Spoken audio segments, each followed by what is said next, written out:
Bonsoir et merci d'être venu. Donc ce soir, nous avons vraiment le plaisir, je dis le plaisir parce que je ferai une petite parenthèse personnelle, d'accueillir Madame Antonella Romano, qui est directrice d'études à l'École des hautes études en sciences sociales, et Evelyne Chin, qui est directrice du département des cartes et plans de la Bibliothèque nationale de France, qui vont nous parler de la carte complète cosmographique dressée par Francesco Sambiasi vers 1630. Et donc, nous verrons, c'est une étape de l'œuvre cartographique jésuite en Chine. Et je disais, personnellement, je suis vraiment ravi parce que ça fait 35 ans que j'entends parler de Madame Romano.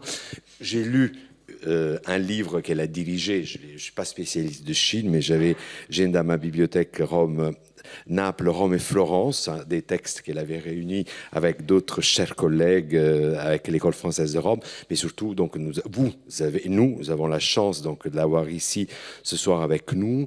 Elle a travaillé sur l'enseignement des mathématiques à la Renaissance, sur le rôle des jésuites dans la production des savoirs et surtout le rôle qu'ils ont eu après le Concile de Trente en Chine et dans l'Amérique espagnole, donc l'histoire des sciences, l'histoire des savoirs, le rapport entre science et savoir, et donc le rôle des ordres religieux dans la diffusion de ces sciences. Elle a publié de nombreux ouvrages, donc je ne fais pas la liste, il suffit d'aller aujourd'hui sur Internet, vous verrez la liste complète, ou bien dans le catalogue général de la Bibliothèque nationale de France, où vous avez tous les textes qui sont catalogués. Evelyne Chin, donc ma chère collègue et voisine, parce que nous partageons aussi la même aile du site historique Richelieu. Donc elle est directrice du département des gazettes et plans, historienne du livre, de la lecture, mais surtout du livre et son commerce sous l'Ancien Régime, mais aussi historienne de l'histoire de la Bibliothèque nationale de France, la bibliothèque pendant l'occupation.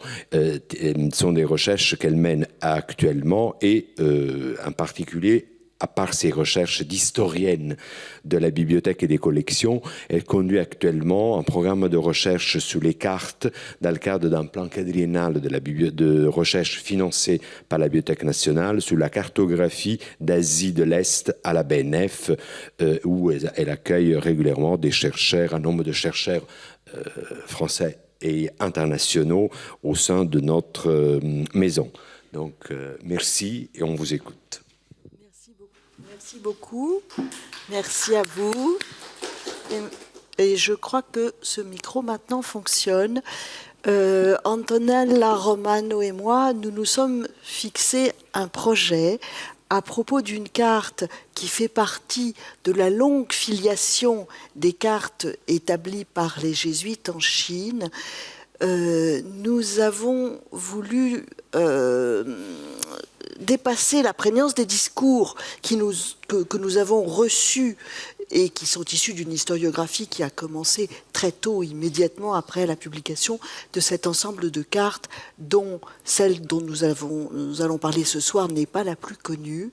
Et nous avons vraiment voulu dépasser ce discours en nous intéressant à la multiplicité des contextes de production, bien sûr, de diffusion, de conservation, de patrimonialisation, de façon à éclairer ce document lui-même et la place qu'il occupe dans un ensemble de manière un peu différente de ce que nous avions reçu. Je t'en prie, Antonella, pour continuer ce que nous avions... Merci beaucoup, Eve. Et avant de poursuivre cette réflexion, je voudrais remercier à la fois les organisateurs d'un cycle prestigieux de conférences, la personne de Gennaro, et je voudrais particulièrement, et j'insiste, remercier Evelyne Chin qui est venue me chercher. Nous nous étions rencontrés once upon a time, a long time ago.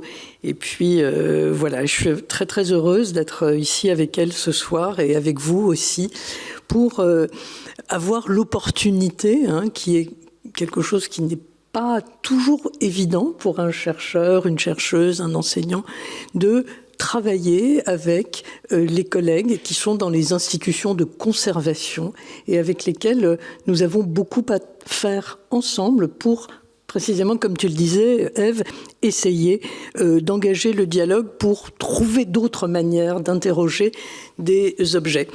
Et donc, simplement, on pourrait considérer que le point de départ pour nous de la réflexion serait celui de cette question des jésuites et de la géographie, hein, une question qui a une très longue histoire, aussi longue, je dirais, mais ça c'est caractéristique des jésuites eux-mêmes.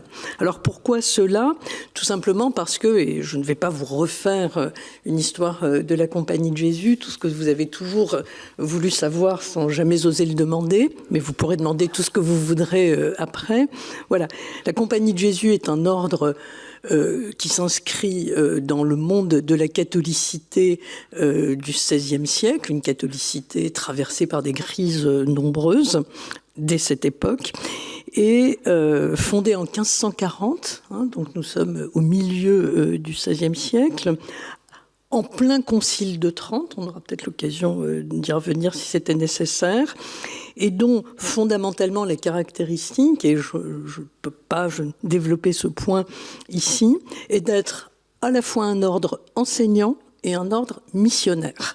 Et j'insiste sur l'articulation de ces deux points, enseignant et missionnaire, à la fois parce que ceci va expliquer cela, en partie, mais aussi parce que ceci est une des causes majeures des tensions internes à la compagnie elle-même, entre ceux qui, dans la compagnie, veulent développer cette fonction enseignante et ceux qui veulent développer la fonction missionnaire, les deux activités n'étant pas nécessairement compatibles. On y reviendra. Du coup, la question de la formation des jésuites se pose extrêmement rapidement dès la fondation, hein, ça c'est un signe caractéristique de la compagnie, ce caractère on se fabrique au fur et à mesure qu'on avance, hein, qui est très caractéristique, avec donc l'idée que la formation doit être au cœur donc des préoccupations et qu'il faut un lieu pour la formation de ceux qui seront les formateurs. Voilà. Et c'est ainsi que dans les années 1550 est créé le Collège romain, Collegio Romano, dont vous pourriez toujours aujourd'hui visiter le site à Rome, puisque c'est comme le Collège Louis-Grand, comme le lycée Louis-Grand à Paris, l'un des prestigieux lycées romains. La formation au Collège romain, encore une fois, vous avez eu l'amabilité de citer de mes anciens travaux, très anciens, elle a été caractérisée d'emblée et d'une manière paradoxale, on pourra revenir sur chacun de mes mots, hein, par le souci d'intégrer une formation de type scientifique, ce que nous appellerions nous scientifiques, et qui se traduit principalement par l'intégration de l'enseignement des mathématiques dans le cursus de formation. Et ce qu'on appelle mathématiques au XVIe siècle, vous le savez, c'est aussi bien la géométrie, euclidienne en particulier, que l'astronomie, point extrêmement important, puisque à partir de cette articulation un peu différente des disciplines hein, pour la période, on peut comprendre la possibilité de penser géographie. Voilà, c'est le premier point que je voulais faire. L'engagement de la compagnie dans l'activité missionnaire est un engagement qui va s'imposer plus comme une réponse à une demande hein, qui émane des sociétés, des régimes politiques de ce monde catholique en crise, j'y reviens, et qui est constitué d'empires. Hein.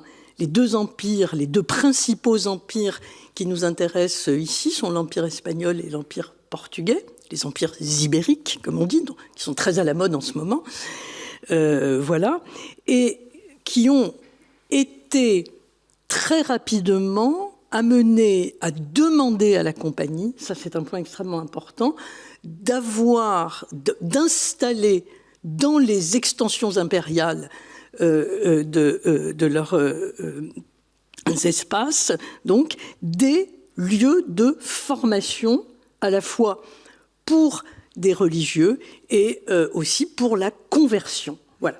Alors, on connaît bien peut-être, vous avez peut-être bien à l'esprit l'histoire des missions de l'Amérique latine. Hein.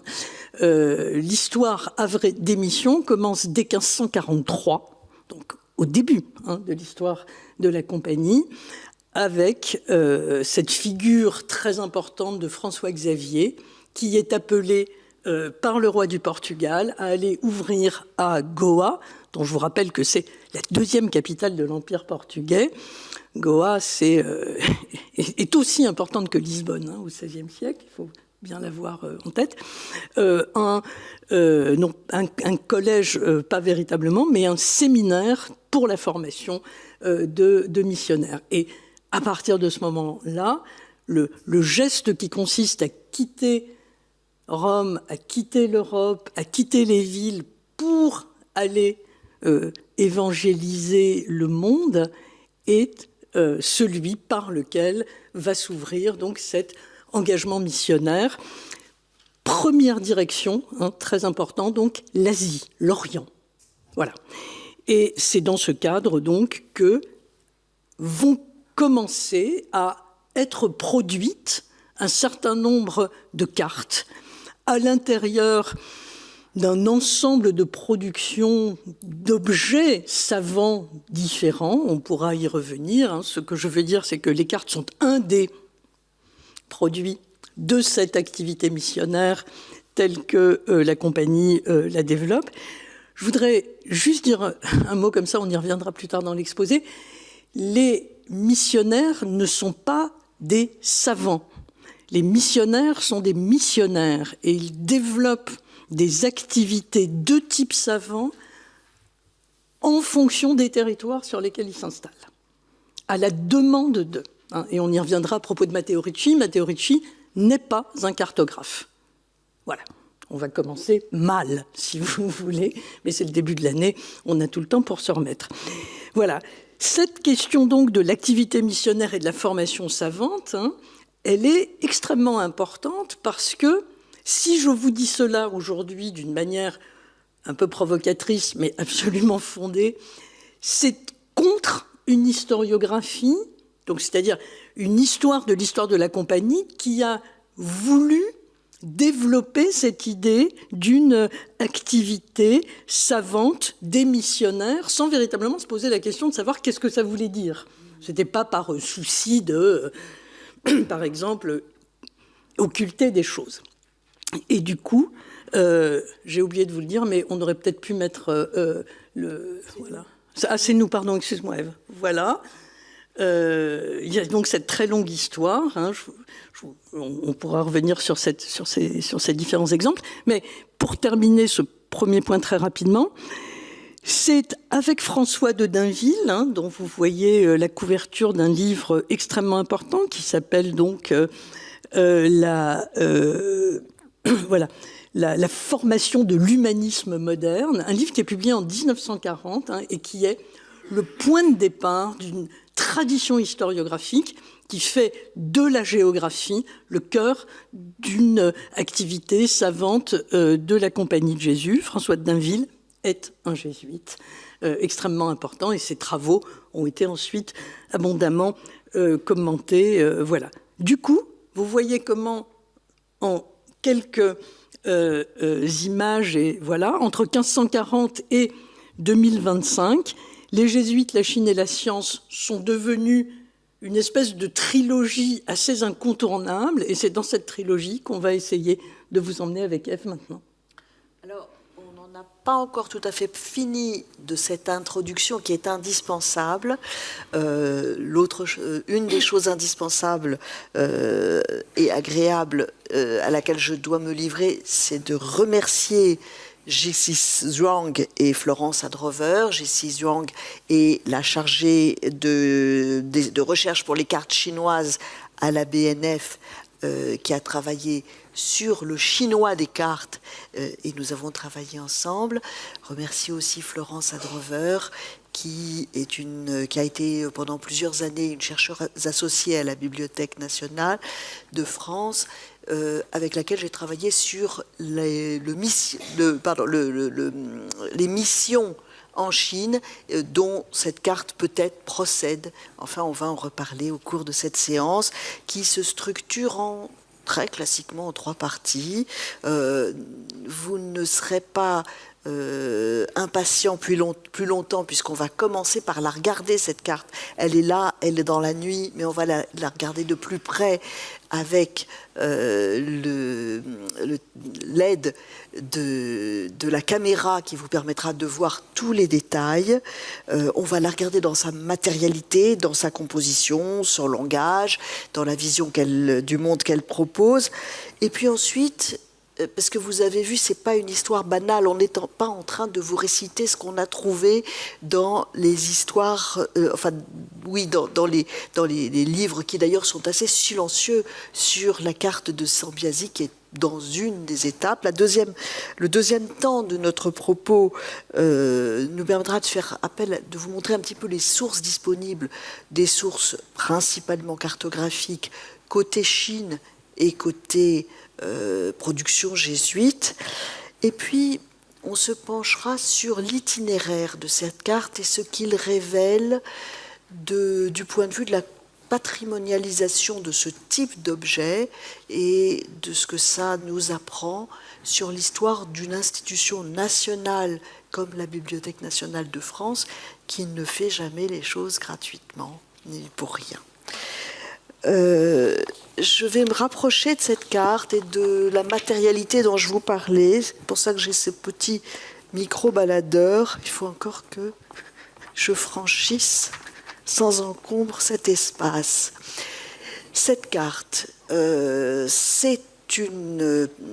est issue d'une gravure sur bois qui est une technique bien maîtrisée, fréquemment utilisée en Chine. Gravure sur bois dont on peut considérer qu'elle est faite à partir de 2 blocs de bois.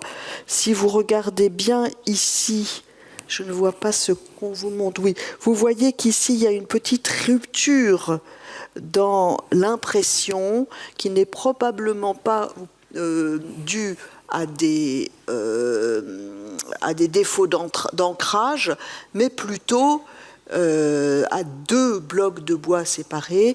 La gravure sur bois donc nécessite qu'on évide tout ce qu'on ne veut pas faire apparaître. Donc on laisse le texte, le dessin en relief, on l'encre et ensuite on appose le papier. Papier qui est décrit dans les catalogues de la bibliothèque comme un papier de riz. C'est d'ailleurs comme ça que sont décrits tous les exemplaires qui sont connus de cette carte. C'est une gravure, donc c'est un multiple. Il existe aujourd'hui 6 cartes connues, décrites au monde, semblables à celle-ci, qui ont toutes été décrites comme étant imprimées sur du papier de riz. Qu'est-ce que c'est que ce papier de riz? Eh bien, il n'y a pas de riz dans le papier de riz, il n'y a pas de paille de riz. C'est une expression du XIXe siècle qui désigne l'art du papier chinois, qui est véritablement un art très ancien. On pense que vers le Xe siècle, il y a des débats aigus sur le sujet que je ne rappellerai pas ici. Vers le Xe siècle, on produisait du papier en Chine au moyen d'une grande diversité de matériaux, qu'il s'agisse de mûrier à papier, qu'il s'agisse d'aralis, de bambou, de chiffon, de chanvre. Et là, ma foi, je ne sais pas ce qu'il y a dans ce papier, parce qu'il faudrait pour ça faire une analyse microscopique, ce que nous n'avons pas fait. Ce que nous savons, c'est que c'est un papier chinois. Regardons maintenant un petit peu l'intérieur de ce qu'il y a sur cette gravure et décomposons un petit peu cet ensemble. Ici, vous voyez les gros caractères en haut, à gauche et à droite de cette carte, c'est le titre. Le titre qui se lit en vérité de droite à gauche et de haut en bas, contrairement à ce que je viens de vous montrer. Kunyu, Quantu, la carte du monde, la carte complète cosmographique, voilà ce titre. On a aussi l'auteur. L'auteur est donné dans ce cartouche orné qui est en bas. Il est donné là aussi en chinois et ça donne à peu près Yezu, Hui, Shi, Bifani, Zhuang. Bifani, c'est le nom qu'a choisi Sambiasi en Chine et qu'il a adopté. Classiquement, on cherche à trouver la date de la carte, mais elle ne figure pas sur ce document. Donc, dans ces cas-là, on date par une fourchette. On sait qu'en 1639, d'après les sources jésuites, Sambiasi a présenté 2 cartes à l'empereur à Nankin, en 1639, et d'autre part, on sait qu'il a disparu, qu'il est mort en 1649, donc la fourchette de datation, c'est celle de 1639-1649, sans autre précision. Bien sûr, on identifie la projection de cette carte, projection qui est extrêmement classique, qui est une projection proche de la projection occidentale issue de Ptolémée, pseudo-cylindrique. La seule très grande différence, c'est que au centre de la carte se trouve l'Asie et non pas ce qui diffère véritablement de façon frappante des mapes-mondes occidentales qui ont été produites en Europe. Donc l'Asie est ici et elle est entourée de l'Amérique du Nord et du Sud ici, de l'Europe et de l'Afrique de l'autre côté. C'est donc une vision tout à fait originale qui place au milieu le pays du milieu. Vous voyez aussi qu'il y a un texte important qui surplombe la carte. Et ce texte, c'est un manifeste, il est véritablement important. Qu'est-ce que c'est que ce texte? C'est un texte qui reprend celui qu'avait rédigé Sabatino de Ursis, le collègue jésuite de Sambiasi, pour affirmer la rotondité de la Terre, texte qui avait en grande partie été repris par Matteo Ricci, dont on reparlera un peu plus tard, qui est le premier jésuite à avoir produit une carte en Chine, une carte qui a une autre dimension d'ailleurs que celle-là, qui est beaucoup plus grande que celle-là. Si je traduis le texte, les premières lignes, voilà ce que ça dit à peu près. Bien que certains affirment que le ciel est rond et la terre carrée, Dieu a fait la terre sous la forme d'une sphère. En vérité, ce n'est pas une découverte pour les Chinois.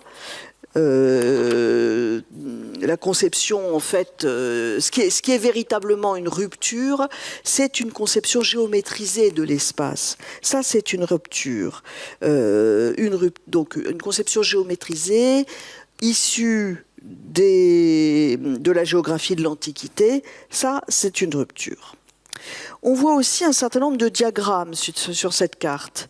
Je ne sais pas si je vais réussir à aller de l'autre côté. Oui, ça va. Donc, on va aller comme ça.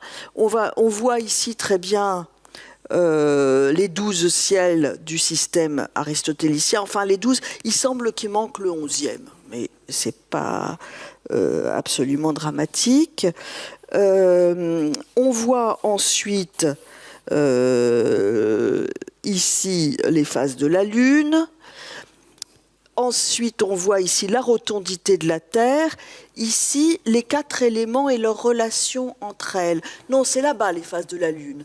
Pardon, là-bas. C'est-à-dire, je vais faire le tour et je vais en profiter pour récupérer quelque chose que j'ai oublié de prendre, qui est là, qui me sera bien utile.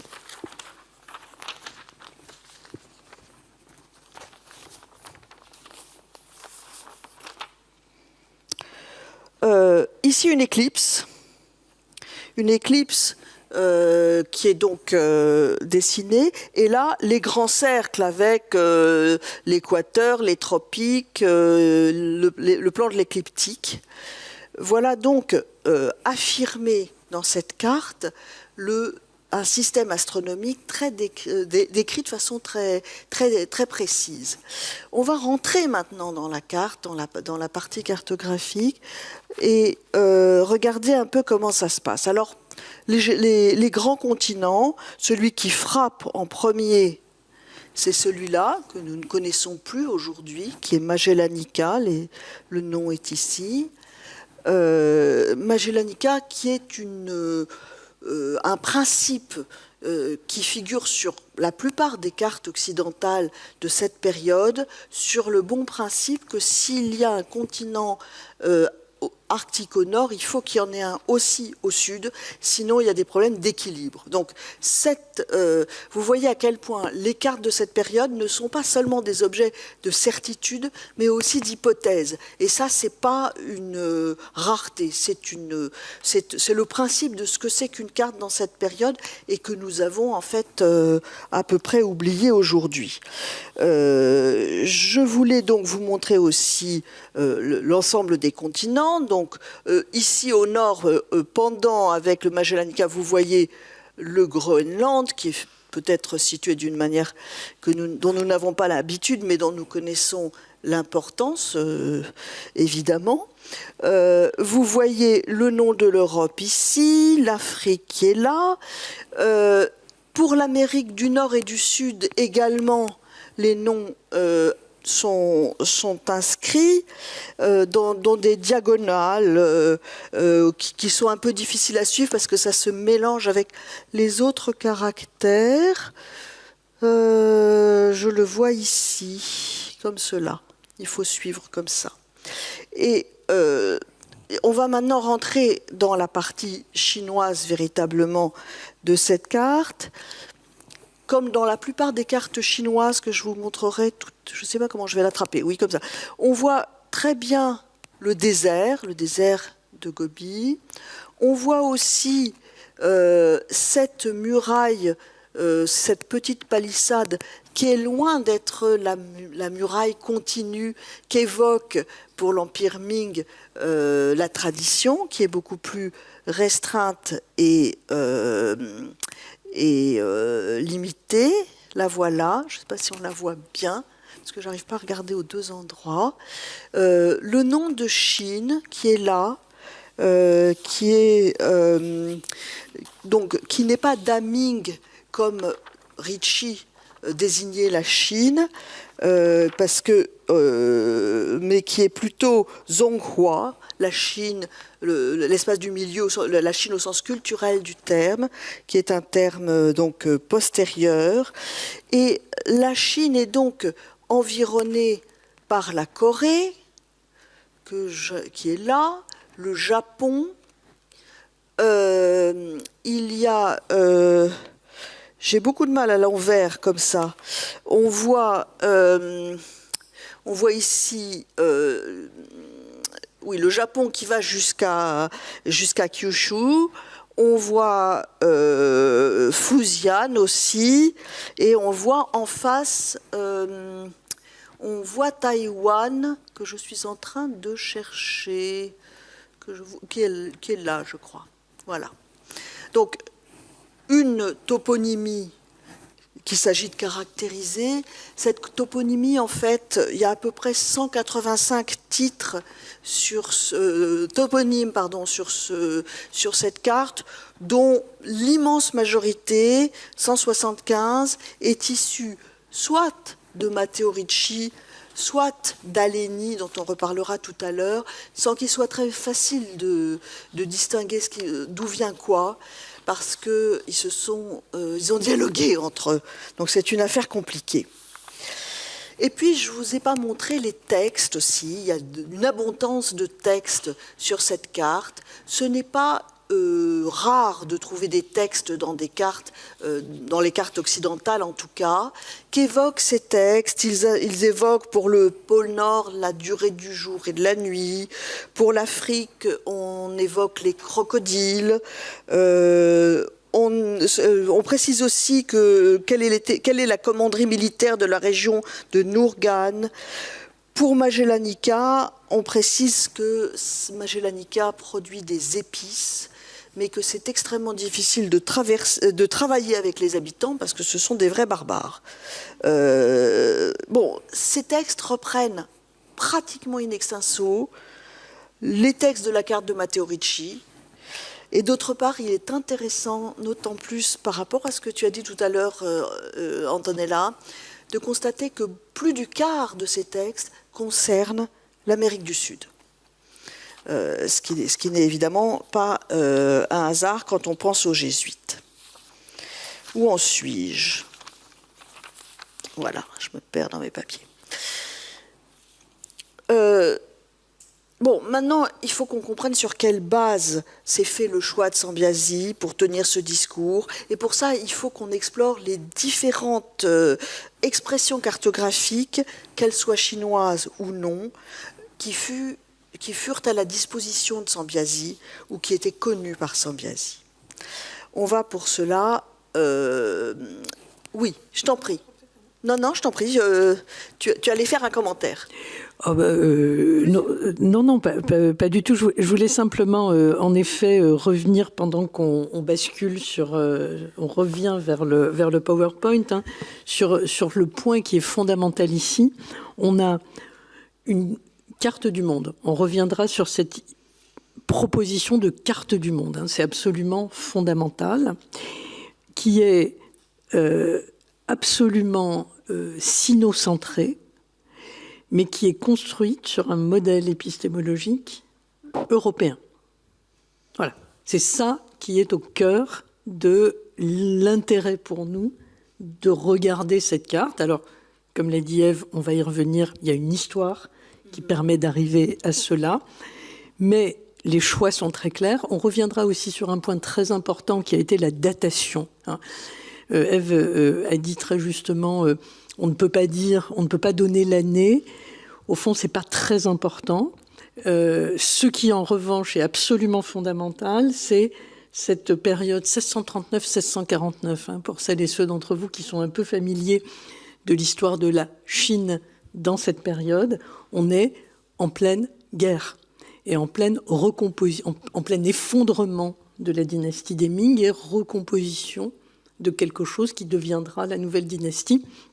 Et on pourrait sans doute aussi comprendre toute une série des choix de Sambiasi à l'aune de ce moment politique critique pour la Compagnie de Jésus et plus généralement pour les Européens en Chine là-bas. On y reviendra. D'abord, plantons un décor. Le décor de la cartographie en Chine qui n'est pas une inconnue, au contraire. On connaît depuis le IVe siècle avant Jésus-Christ des cartes qu'on a retrouvées dans les tombeaux dans les années 70, en particulier à Phan-Gratan, des cartes hydrologiques en bois, des cartes en bronze qui donnent le plan d'un cimetière royal. Du point de vue théorique, au IIIe avant Jésus-Christ, on a dans les canons confucéens et en particulier les rites des Tzu, un chapitre géographique qui évoque le fait que tenir en main la carte sous le ciel, c'est tenir le territoire sous le ciel en main. Et ça, c'est donc, ça dit à quel point la carte est prégnante. Je vous en montre quelques-unes. Celle-ci qui est à chaque fois, je vous donnerai la provenance de ces cartes, puisque j'ai choisi des cartes de la BNF. Celle-ci, c'est un estampage. Ce n'est pas une gravure, c'est un estampage fait à partir d'une stèle datée du XIIe siècle après Jésus-Christ. Le grand sinologue Chavannes, Édouard Chavannes, français, a rapporté cet estampage en 1903 et l'a versé à la Bibliothèque nationale, ce qui est important. Un estampage, c'est une manière très pratique de reproduire des images ou des textes, puisque sur une stèle, on peut ancrer la stèle, y appliquer un papier fin et humide, et en retirant le papier, retrouver l'image qui est dans la stèle. C'est une manière très simple de reproduire qui a été énormément utilisée. Cette carte, elle comporte des éléments dont je pense que vous voyez à peu près, qui montrent à quel point la construction d'une carte chinoise est différente de celle des Occidentaux. D'abord, ce système de grilles que vous voyez partout, qui est une manière de reproduire à une certaine échelle, avec une certaine orientation, de manière très précise, les cartes. Il s'agit de la carte de la Chine. Hein. Vous voyez et donc cette carte qui est la carte des traces du Yu étant un héros mythique considéré comme l'organisateur du territoire de la Chine. Elle mesure à peu près 1 mètre carré de côté.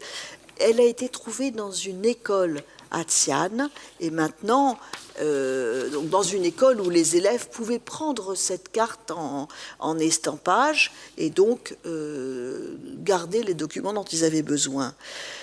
La grille, c'est à peu près une grille de 100 lits de côté, enfin chaque carré fait à peu près 100 lits de côté, c'est-à-dire 50 km environ. On y voit les fleuves, les montagnes, les provinces, et le territoire représenté va à peu près jusqu'à l'île de Hainan au sud. Hein. C'est au XIIe siècle, regardons 2 autres cartes, celle-ci qui est de 1594, dont là encore je vous donne la provenance. Il s'agit d'une carte qui a été donnée à la bibliothèque en 1866 par le ministère de la Marine et qui provient de l'opération de l'amiral Rose en Corée. C'est une carte manuscrite sur soie. Vous ne la verrez pas en ce moment à la Bibliothèque nationale de France parce que c'est un rouleau extrêmement fragile qu'on vient de donner à restaurer, mais elle est frappante parce que c'est à la fois évidemment la Corée est un territoire sinisé qui a aussi ses spécificités héritières de la carte dite de Van Pan, une carte caractéristique de la production Ming dont a parlé Antonella tout à l'heure, caractéristique, vous voyez, la manière de représenter la mer en écailles de poisson, vous voyez, il faut que j'enlève mes lunettes, une fois de plus, et que je me familiarise avec l'utilisation de la souris, ce désert qui est ici, vous voyez cette manière typiquement coréenne de représenter une province en indiquant l'ensemble des garnisons par la même couleur, de façon à ce qu'on distingue les différentes provinces de la Chine. Il faudrait pouvoir la regarder de plus près pour que je vous montre les sources du fleuve jaune dans un lac qu'on appelle le lac des loges stellaires, avec des petites étoiles. Et je voulais vous montrer aussi un autre type de production chinoise, qui est là une production, donc là on revient à la gravure sur bois, et il s'agit donc d'un atlas. Cet atlas en 3 volumes, j'en ai représenté qu'une partie, et je vous ai montré donc la couverture, et puis ensuite 2 grandes cartes générales de la Chine qui sont des atlas. Donc ce sont des atlas publiés, diffusés et partagés, dans lesquels on retrouvera une partie des caractéristiques que j'ai nommées plus haut. Donc en Chine, véritablement une production cartographique diverse. Je ne vous ai pourtant pas parlé des cartes du ciel, je ne vous ai pas parlé des cartes régionales. Ce serait l'objet de plusieurs conférences et pas seulement de celle de ce soir. Voyons maintenant le contexte jésuite. Alors, merci beaucoup, Ève, pour cette présentation qui insiste sur un point absolument fondamental. La cartographie n'est pas une manière de représenter l'espace qui est propre à l'Europe. Loin s'en faut. En revanche, chaque espace culturel a son mode de représentation de l'espace. Et ce qui est intéressant dans ces cartes que nous avons vues, c'est justement une manière d'écrire et de décrire qui sont totalement distinctes de ce que nous avons vu, de ce que nous pouvons voir sur cette carte de Sambiasi. Du coup, la question qu'on peut se poser ici, alors moi je veux utiliser mon chronomètre, mais je ne le lance pas, voilà, mais ça y est, c'est bon, là j'y suis. c'est la question de savoir comment et pourquoi, et qu'est-ce que ça peut bien vouloir dire, que à un moment donné, dans un cadre sur lequel on va un peu revenir, mais qui est celui d'une présence étrangère dans un empire. La présence étrangère, c'est la présence des missionnaires, entre autres de la Compagnie de Jésus, même si d'autres missionnaires sont présents dans le territoire chinois à ce moment-là. Qu'est-ce qui amène ces individus missionnaires, j'insiste énormément là-dessus, à produire des cartes, et ce type de cartes, c'est-à-dire des maps-mondes. Hein. Voilà. La question pour nous pourrait être celle-là.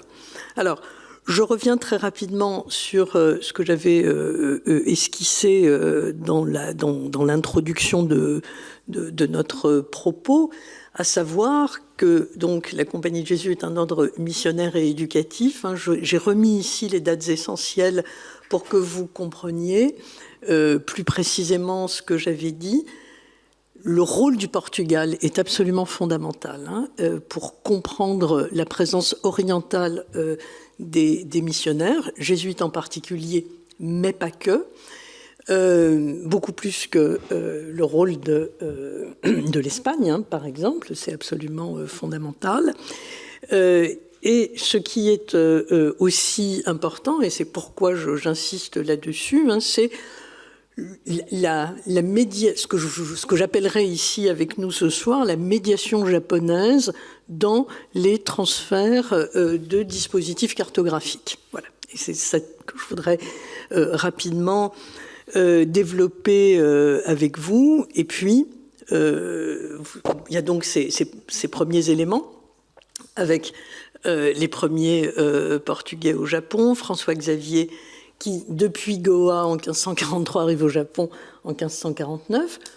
Il faut un petit peu de temps pour voyager à l'époque. Élément tout à fait important, hein, pourquoi les empires ibériques sont importants, et en particulier les Portugais dans le cas qui nous intéresse ici, parce que ce sont eux qui assurent les infrastructures de transport. Ce qu'on appellerait, nous, aujourd'hui, les infrastructures de transport. C'est par les empires et les routes que ces empires à la fois construisent et consolident, hein, qu'on peut avancer. Et donc, les rythmes du voyage, en particulier, les conditions du voyage et les routes sont conditionnées par cela.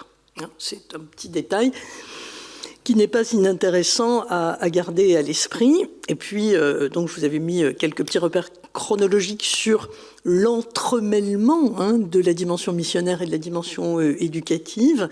Je n'ai fait pour la dimension éducative qu'évoquer l'ouverture du collège romain.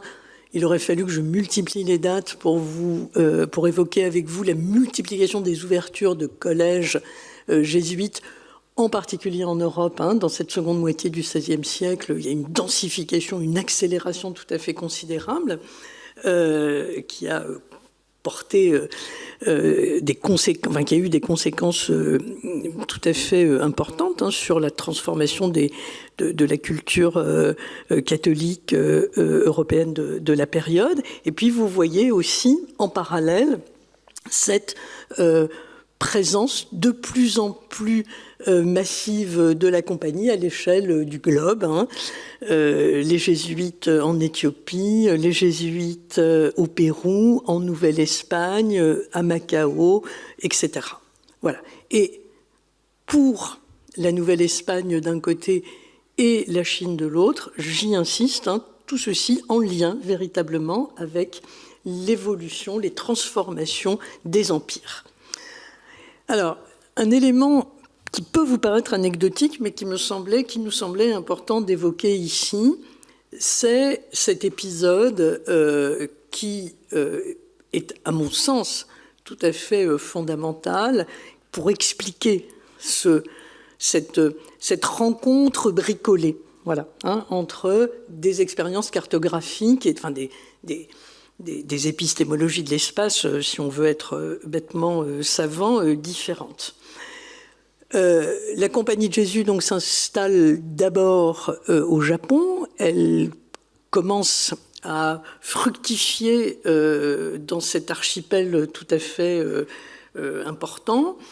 Et c'est d'abord le Japon qui constitue l'horizon oriental de l'Europe catholique. On le sait, je le redis, en particulier pour ce qui nous intéresse présentement, à savoir que dans cette période d'avancée jésuite sur ces territoires extrêmement éloignés, l'organisation par les jésuites du Japon d'une ambassade japonaise à Rome qui est un épisode qu'on connaît bien aujourd'hui et qui est devenu lui aussi très, très populaire parce qu'il permet à tout le monde de dire qu'on fait de l'histoire globale.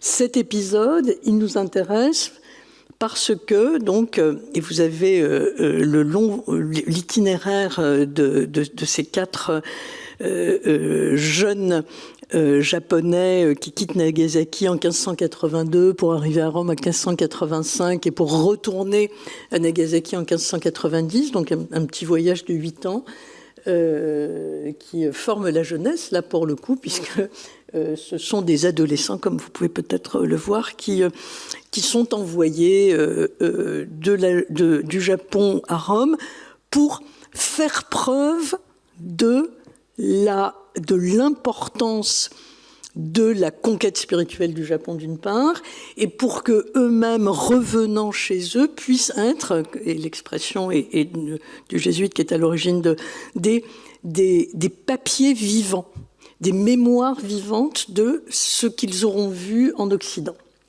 Voilà, qui s'appelle l'Europe. Et la chose qui nous intéresse particulièrement ici, c'est que ce voyage, merci Ève, qui arrive, qui a pour destination Rome, mais puisque c'est un voyage compliqué, on en profite pour faire des étapes partout, et en particulier au Portugal et en Espagne. Et puis, auprès de toute la noblesse européenne, catholique, auprès de laquelle on a besoin de lever des fonds, que les choses soient claires. Voilà.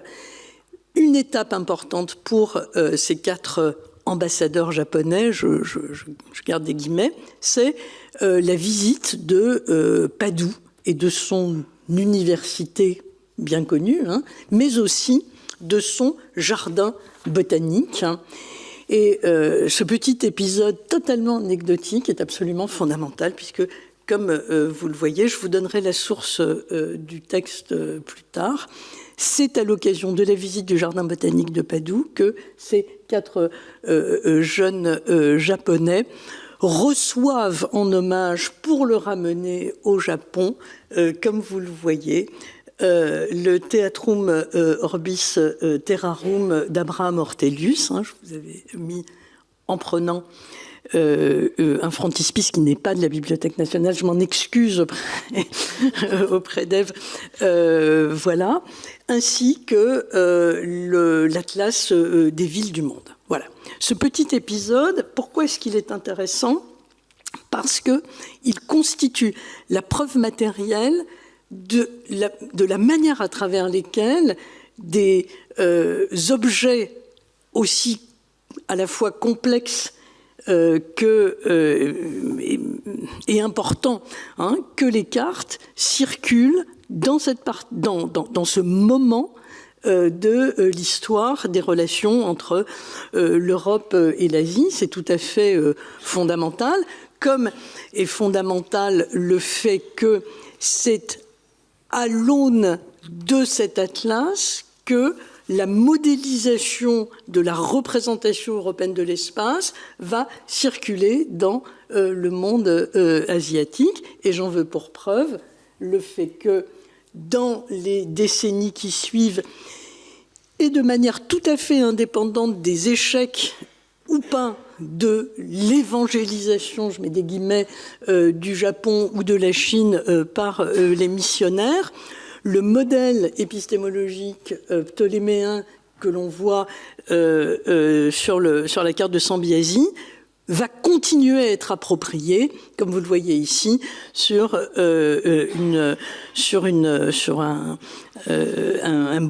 biombo japonais dont vous avez le recto et le verso, et je n'ai pas le temps ici de commenter cette image, mais simplement pour vous donner une idée de l'importance des conditions matérielles qui permettent ou pas un certain nombre de choses. Et évidemment, on peut maintenant terminer sur la fameuse carte complète des myriades de pays sur la Terre qui est produite par Matteo Ricci. Donc vous voyez, hein, on est dans une chronologie que nous avons à dessein voulu bousculer pour montrer comment tout ça est un petit peu plus compliqué que tout simplement linéaire. Et donc, Matteo Ricci, qui est extrêmement travaillé, connu, à la fois à cause du rôle pionnier qui a été le sien, puisque c'est le premier jésuite à s'installer de manière stable sur le territoire chinois à partir de la présence de la Compagnie de Jésus à Macao à partir des années 1580, et dont le travail de missionnaire qu'il va faire aussi avec d'autres jésuites, en particulier Michele Ruggeri. Ne croyez pas que c'est par souci patriotique que je ne mentionne que des Italiens. Il y a des raisons pour lesquelles les Italiens sont présents au premier chef dans cette histoire. Voilà, Sambiasi, pareil, et puis en plus l'Italie du Sud. Bon, voilà, vous n'y verrez aucune allusion à des personnages vivants et présents dans la salle. Voilà, ce qui est intéressant, c'est, et la question fondamentale, et je m'en arrêterai là, qu'est-ce qui fait que, à un moment donné, lorsqu'on est missionnaire en Chine, c'est-à-dire quand on est 10, 15 et 500 millions de Chinois, là c'est et moi, comme disait quelqu'un qu'on s'appelait. Qu'est-ce qui provoque cela? Et alors, ce qui provoque cela, je voudrais vraiment être extrêmement clair sur ce point, c'est une demande. Il n'y a pas de projet de conquête de la Chine par la science qui voudrait que des jésuites partent avec des cartes, et en particulier des mapmondes sous le bras, pour arriver à les donner. La mapmonde et la référence à Ortelius à laquelle que je faisais tout à l'heure, elle est fondamentale. Elle est fondamentale comme moment de l'histoire de la cartographie européenne qui est une entreprise de saisie du monde sur une feuille de papier. Donc ce geste fondamental qui est perçu pour l'importance qu'il a du point de vue conceptuel par les élites savantes européennes, il est porté, enfin, il est aussi entendu et perçu et compris dans la Compagnie de Jésus à cause de cette question de la formation mathématique, astronomique. Voilà. Et le fameux atlas d'Ortelius qui est offert aux ambassadeurs japonais, où arrive-t-il? Il arrive chez Matteo Ricci lorsque les ambassadeurs, sur le chemin de leur retour vers Nagasaki, font étape à Macao. Alors, ce n'est pas du tout ces enfants qui décident de qui fait quoi et où. Hein. Donc, le texte, le livre, qui est un livre extrêmement précieux par ailleurs, et Eve Nechin, dont on a dit qu'elle était spécialiste de l'histoire des livres, pourra le confirmer. Le livre, Matteo Ricci en a besoin parce qu'il commence, au moment où rentrent ces jeunes japonais reviennent vers chez eux, il commence à entrer en dialogue avec des lettrés et il a, lui, besoin de pouvoir discuter avec eux sur la base de questions qui sont celles des lettrés. Cette carte, elle a été faite par Matteo Ricci à la demande de lettrés chinois. Matteo Ricci et 35 Chinois avec lui, dont un mandarin qui est celui qui le protège et travaille avec lui. Voilà. Peut-être qu'on peut s'arrêter là. Sambiasi s'inscrit totalement dans cette geste-là. C'est la geste des missionnaires qui ont besoin de pouvoir survivre, c'est-à-dire continuer à être autorisés à vivre sur un territoire où leur présence n'est pas nécessairement nécessaire et où, du coup, la possibilité qu'ils ont de proposer des outils en réponse aux demandes de leurs interlocuteurs intervient. Voilà.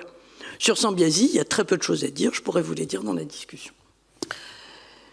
Bon, alors, cette histoire que vient d'évoquer Antonella, c'est pas strictement celle qu'on trouve dans les sources jésuites, vous l'aurez compris.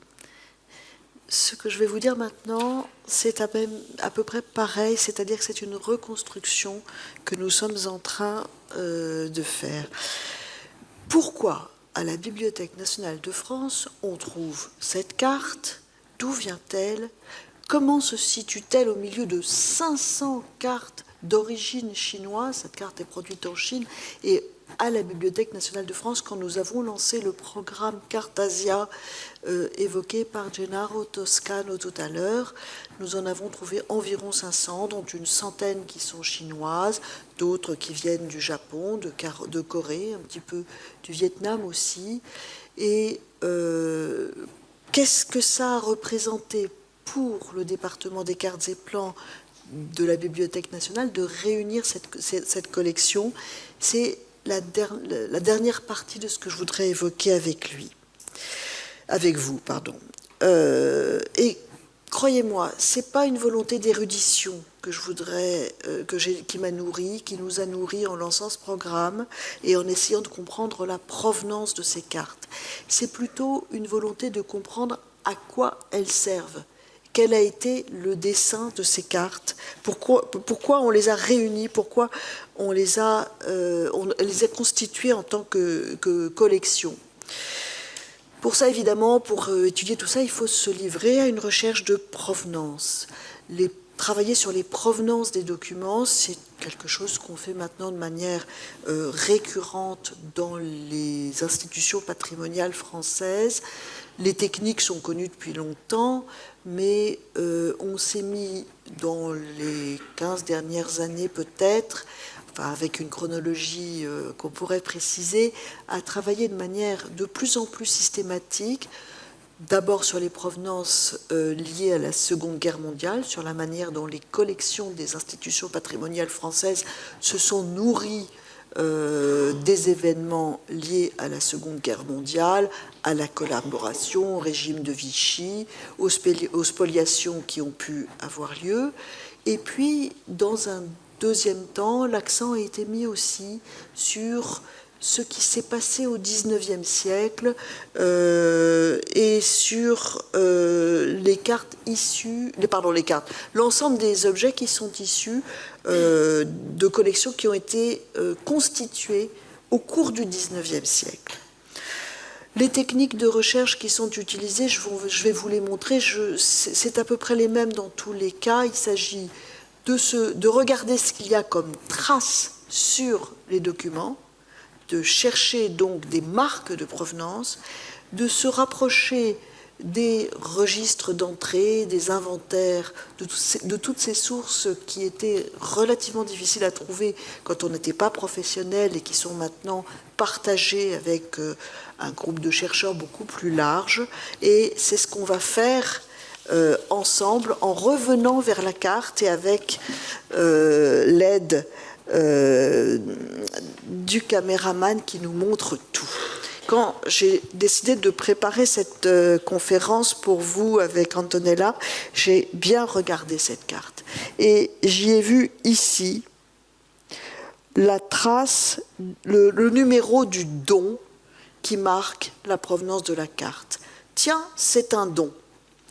Bon, une fois qu'on a ce numéro de don, on peut se reporter au registre des provenances, et là on se rend compte du fait que ce don a eu lieu en 1960, en mars 1960, et c'est un don qui a été fait par Madame et Monsieur Legendre. Legendre, c'est un nom tellement fréquent que c'était difficile pour moi de retrouver ce Legendre, et je suis retournée vers la carte et j'y ai aperçu, très palichonne, un certain nombre d'estampilles. Celle-ci, je ne sais pas si vous allez vraiment réussir à la voir. Oui, moi j'avais du traitement de l'image, j'ai pu forcer les contrastes et ça m'a bien aidé. Celui-ci, ce petit mandarin, qui porte en bandoulière trois caractères chinois, caractères précieux, qui disent à peu près « Lei Jin De ». C'est donc très proche de Legendre. On a aussi ici d'autres traces qui sont des traces, pardon, ici et là. Donc il y a là et il y a ici. Donc il y a à la fois un cachet circulaire ici en japonais et un cachet en chinois qui est là. Tout ça m'a permis d'avoir confiance dans le fait que ce Legendre, Lei Jin De, était probablement quelqu'un un collectionneur qui avait une pratique du chinois, une connaissance du chinois. Ce n'était pas un collectionneur et un donateur lambda, même si l'autre chose qu'il nous a offerte, c'est une carte des routes françaises datée de l'an 3. Néanmoins, ce Legendre, dont le don arrive en 1960, doit être probablement quelqu'un qui a quelque chose à voir avec le monde chinois. Effectivement, il y a un Aimé François Legendre que j'ai pu identifier, qui est donc là, je vais retourner vers le PowerPoint pour vous montrer un peu plus de choses. Avant de retourner au PowerPoint, je vais vous montrer ce que j'ai oublié de vous montrer tout à l'heure, c'est-à-dire des petits monstres. Parce que Antonella a évoqué l'importance du théâtre d'Ortelius. La cartographie occidentale de cette période est parsemée d'animaux marins et d'images de bateaux. Cette carte ne fait pas exception. C'est une carte qui reprend les codes de la cartographie occidentale, bien qu'elle soit en chinois. Vous verrez ce superbe espadon. Vous pouvez voir aussi, je ne sais pas si je vous le cache en fait, parce que je ne vois pas ce que vous faites. Vous voyez aussi ce monstre qui se joue des flots. Et puis peut-être le plus extraordinaire, c'est celui-là, que je ne vous saurais pas qualifier, mais il est merveilleux. Et puis vous avez des bateaux, des caravelles qui évoquent les voyages lointains. On est dans des codes de la cartographie occidentale. Revenons à notre aimé François Legendre, qui joue un rôle qui n'est pas un rôle de hasard dans cette donation. Vous voyez cette pratique bibliophilique qui consiste pour des collectionneurs de documents asiatiques à se faire confectionner des cachets en chinois, en japonais. C'est une pratique qu'on retrouve de façon récurrente. Vous voyez un certain nombre de publications, celle-ci qui était en 3 volumes, le Far West chinois, qui est Legendre. Legendre était un médecin militaire qui a effectué plusieurs missions en Chine en 1902 et 1911. Il était assez jeune. Il est mort en 1959. Et c'est sa veuve qui a donné, en fait. Non, j'ai dit une erreur. 51, pas 59. Donc, il a fait un certain nombre de missions en Chine, et en particulier au Sichuan et chez les Lolo. Les Lolo étant une population qui intéressait particulièrement ce médecin, puisque c'était une population non Han.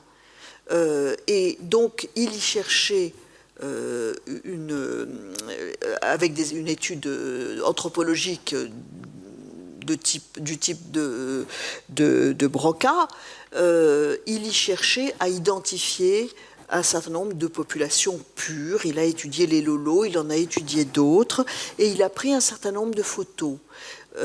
Ces photos, comme celle-là par exemple, oscillent entre une photographie anthropologique et une photographie de type ethnographique.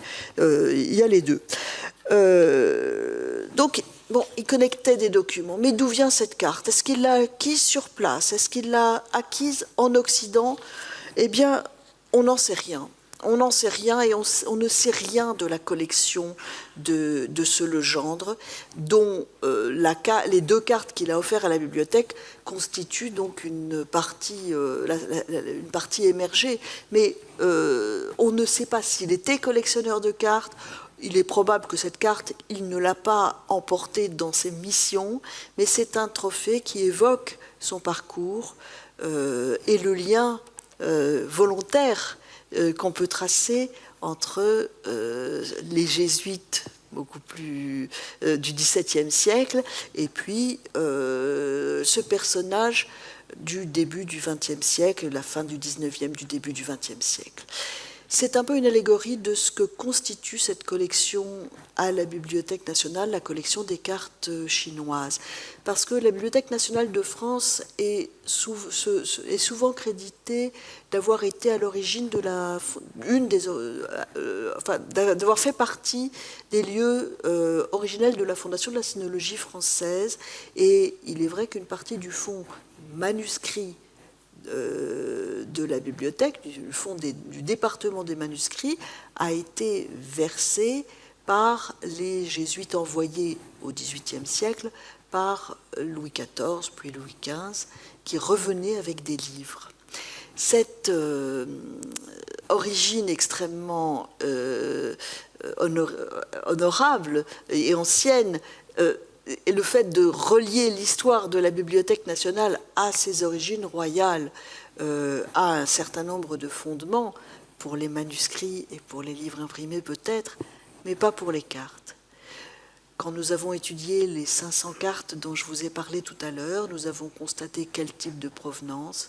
90% d'entre elles sont entrées au XIXe siècle et non pas avant. Elles viennent, bien sûr, j'ai évoqué plusieurs types de provenance, d'un certain nombre de versements, comme le versement du ministère de la Marine, comme les dons qui ont pu être faits également, mais elles viennent majoritairement d'acquisitions en vente publique, d'acquisitions auprès de collectionneurs, d'acquisitions qui, à partir de la fondation du département des cartes et plans en 1828, ont été véritablement un choix, une politique, puisqu'il s'agissait pour un département récemment créé, pour une discipline dont l'identité se détache avec difficulté de l'histoire dont elle formait une science auxiliaire. La géographie et la cartographie, qui est un de ces outils, n'avaient pas son indépendance.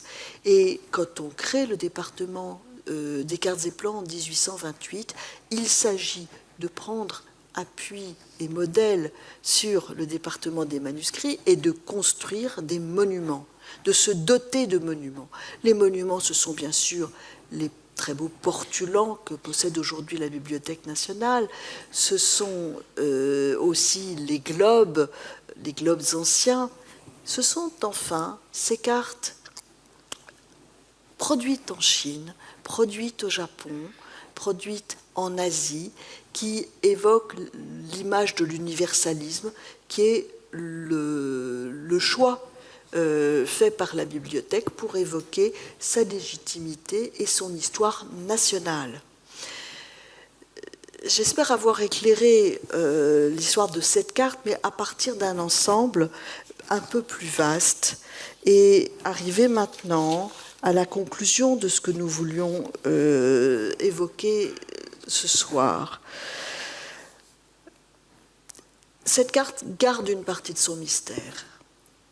les sources sont assez limitées, en particulier les sources écrites qui pourraient évoquer les conditions de sa production, les conditions de sa diffusion, la manière dont elle a été collectée avant de parvenir dans cette institution nationale qui désormais en a la garde. Tout cela, il faut bien sûr essayer de le comprendre, c'est ce qu'on a fait ce soir, et évoquer un certain nombre de filiations. La première des filiations dont on a parlé, c'est celle des cartes jésuites, dans lesquelles, à l'intérieur de laquelle se situe celle de Sambiasi, qui n'est pas la plus connue, mais qui appartient à ce courant de façon intrinsèque. La deuxième, peut-être, filiation dont on pourrait parler, c'est celle que peut-être le gendre aurait revendiquée depuis les jésuites qui ont produit ces cartes qu'il a voulu s'approprier, jusqu'aux missions qu'il s'est donné d'accomplir, et il a ainsi évoqué de manière extrêmement ramassée une descendance revendiquée en tout cas. Et puis, évidemment, la troisième de ces filiations, le troisième de ces moments importants, c'est celui qui donne à cette carte et à ses sœurs chinoises, japonaises ou coréennes une place dans le discours que construit un département des cartes et plans qui cherche à prouver sa légitimité, en se situant dans le sillage du grand département des manuscrits dont la collection royale occupe une place majeure dans la définition d'un discours national sur le monde que le département des cartes et plans a voulu lui aussi prononcer. Voilà. Tu as certainement des choses à ajouter. Non, il me semble que l'important, tu l'as dit, hein, faire de l'histoire, c'est ne pas être dupe, justement, des fausses continuités. Et ce que nous avons pu voir ce soir, grâce au dialogue entre... après, vous pourrez ne pas être convaincu de ce que nous avons vu ce soir. En tout cas, pour moi, le dialogue avec Ève Netchin, ça a été cette possibilité, justement, de montrer à quel point, y compris du point de vue historique, l'histoire de cette sinologie qui aurait eu pour cœur les ambitions monarchiques de la France Louis XIVienne et qui se serait naturellement transmise jusqu'à aujourd'hui, c'est peut-être une histoire un petit peu plus compliquée, et c'est bien parce que c'est beaucoup plus compliqué que c'est encore plus passionnant. Et je voudrais encore une fois te remercier, Ève, pour cette belle entreprise de construction, déconstruction, réflexion en commun. Merci beaucoup. Merci à toi. Merci à vous.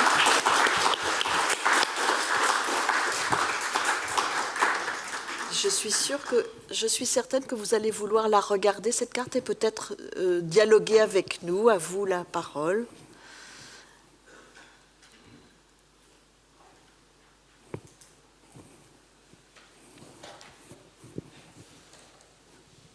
Oui.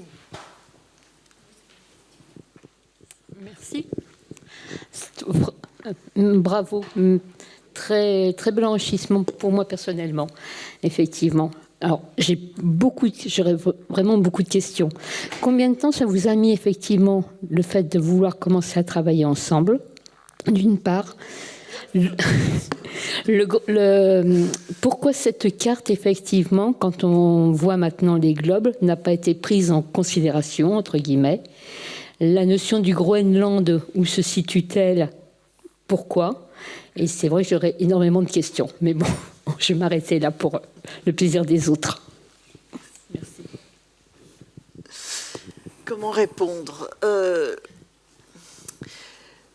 Il y a plusieurs manières de répondre. Ça fait très longtemps que j'avais envie de parler à Antonella Romano, que je connais depuis mes études, parce que sa manière d'écrire a totalement stimulé mes questionnements et les sources jésuites qui hantent tout ce qu'on peut lire sur cette production cartographique. Encore faut-il savoir les prendre. Les ethnologues savent bien qu'on ne fait pas l'ethnologie de son propre pays, on est juste informateur. Les jésuites constituent la discipline historique chez les jésuites fait partie de leur manière de vivre, mais nous, historiens, on a encore du boulot à faire. Il faut les traiter comme des sources et pas comme une parole qu'on prend directement. Et ça, Antonella le fait. Moi, je ne sais pas le faire. Et j'ai été complètement... Enfin, on a besoin de ça. On ne peut pas... il ne faut pas confondre. L'histoire, ce n'est pas de prendre ce qui a été écrit et d'apprendre. C'est de confronter. Et voilà. Et c'est cet exercice-là qui nous réunit. Oui, alors, moi je dois vous dire que j'ai été extrêmement surprise lorsque un jour, il y a plus d'1 an maintenant, j'ai reçu un mail d'une connaissance très ancienne pour moi, dont j'avais suivi le parcours, et puis on n'avait jamais eu l'occasion de se rencontrer, parce qu'on fait des choses différentes dans les vies, en effet. Et ce mail extrêmement... surprenant sur le thème, est-ce qu'on n'essaierait pas de faire quelque chose ensemble? Alors la réponse a été oui. C'est-à-dire, on ne peut pas dire non à Evnetchine. Surtout ici, maintenant, voilà. La possibilité, comme je le disais, pour les historiens et les historiennes, de travailler avec les collègues qui sont historiens, historiennes ou conservateurs, ou qui sont techniques, qui ont techniquement des compétences que nous n'avons pas. C'est aujourd'hui absolument fondamental pour enrichir nos manières de faire de l'histoire. Voilà, ça c'est la réponse à la première question, d'où l'enthousiasme et le plaisir que j'exprimais au début. Pourquoi cette carte? Alors, elle est intéressante, cette carte, justement parce qu'elle n'est pas belle. Justement parce que... Alors, à dessein, évidemment, je provoque, parce qu'elle est esthétiquement intéressante, mais elle l'est beaucoup moins, par exemple, que la carte de Matteo Ricci, ou que d'autres cartes qui s'inscrivent dans cette filiation jésuite évoquée par Ève. Mais ce qu'elle a d'intéressant, justement... Ça n'est pas... Alors, on ne va pas inverser la problématique et dire son caractère ordinaire. On n'est pas du tout confronté à un objet qui se fabrique par dizaines et par centaines dans la période qui nous intéresse.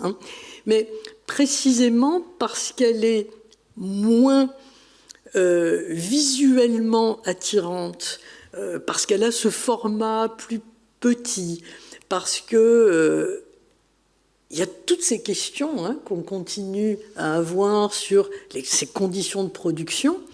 Elle nous invite à aller chercher, à aller la regarder, peut-être de manière encore plus précise, peut-être de manière encore plus attentive, et, si vous voulez,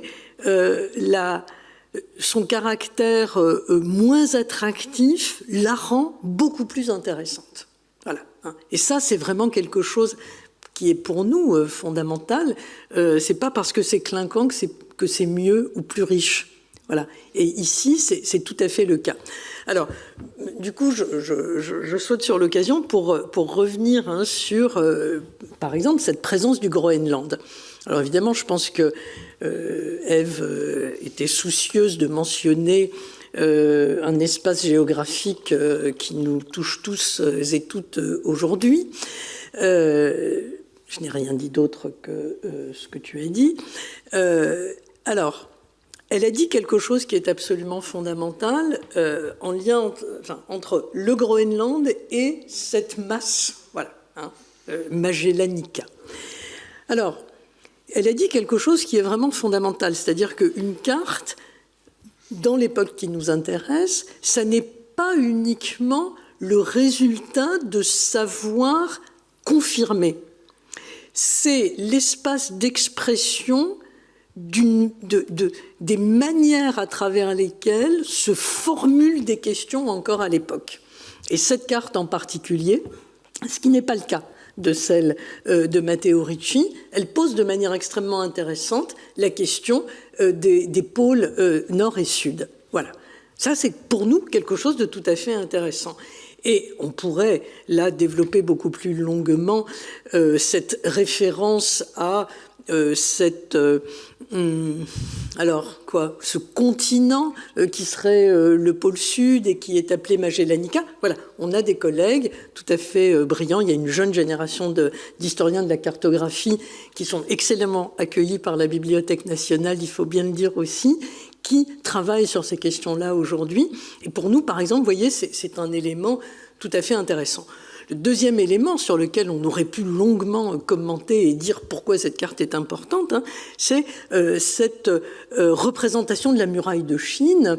Ève, là encore, a dit quelque chose de tout à fait intéressant. Le terme qui est utilisé pour définir la Chine à côté de la muraille, ça n'est pas le terme traditionnel, c'est un autre terme. Pour moi, ceci est tout à fait passionnant parce que ça me permet, alors non pas de développer des certitudes, mais de réfléchir et de nourrir la grande question de ce qu'a été pour les Européens présents en Chine à ce moment-là, la question de l'effondrement de la dynastie des Ming. Parce que de fait, cette carte, entre 1639 et 1649, c'est le moment, je vous le rappelle, excusez-moi, que celles et ceux d'entre nous qui travaillons sur cette période connaissons bien, pendant lequel les Ming refluent vers le sud, sous le coup des avancées de ce qui n'est pas encore la nouvelle dynastie des Qing, d'accord ? Donc, les Han sont acculés par les Tartares, etc. Ce qui est intéressant pour les jésuites qui sont présents sur place et qui dépendent politiquement de l'autorité politique, c'est qu'est-ce qu'ils vont faire? Et donc la question qui se pose, c'est dans un pays envahi, est-ce qu'on continue à soutenir les envahis ou est-ce qu'on va déjà voir les envahisseurs? Question classique en histoire. Les jésuites, ils ont fait un choix, ça a été d'aller vers les envahisseurs. Alors, on pourrait revenir sur cette question-là, mais vous voyez typiquement cette carte de Sambiasi, qui a l'air d'être un objet cartographique neutre. Enfin oui, c'est une carte, ça représente de l'espace. Non, elle est traversée par des enjeux politiques extrêmement denses, dont une lecture fine que l'on peut faire grâce à ce que Ève a fait comme travail, le zoomer sur, entrer dans les détails d'eux, c'est ça que ça nous permet de faire. Voilà. Je vous en prie. D'autres échanges, d'autres questions, d'autres... Je reviens sur le Groenland. En vérité, la représentation des îles du Nord, situées au nord du globe, n'est pas le résultat à cette période seulement d'une observation ou de voyage qui aurait ensuite permis de faire la carte, mais plutôt de sources de l'Antiquité. Et dans les portulans, il y a une foison d'îles hypothétiques dans le nord du globe. Et on a parlé de l'influence d'Ortelius sur la cartographie jésuite. En voilà une trace. La cartographie européenne est parcourue de doutes et de questionnements à propos de toutes ces îles du Nord, et on les dessine, on fait des hypothèses. On n'est pas dans de la certitude, on est dans la synthèse de différents types de sources.